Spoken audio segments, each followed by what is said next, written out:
Môre julle. So Masari van die Karoo. But it wasn't matter. I'm back.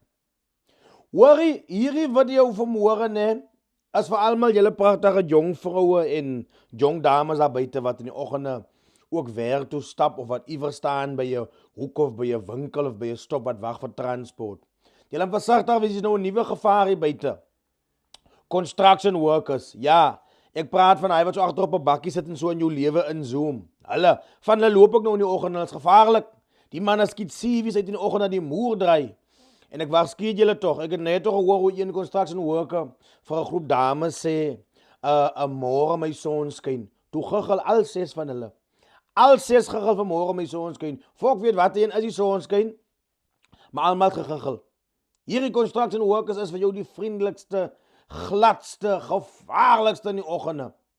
En ek moet julle waarsku, want ons almal weet tog, nie almal van ons is tog so sterkie, hè? Soms struikel ons en dan val ons binne 'n verhouding.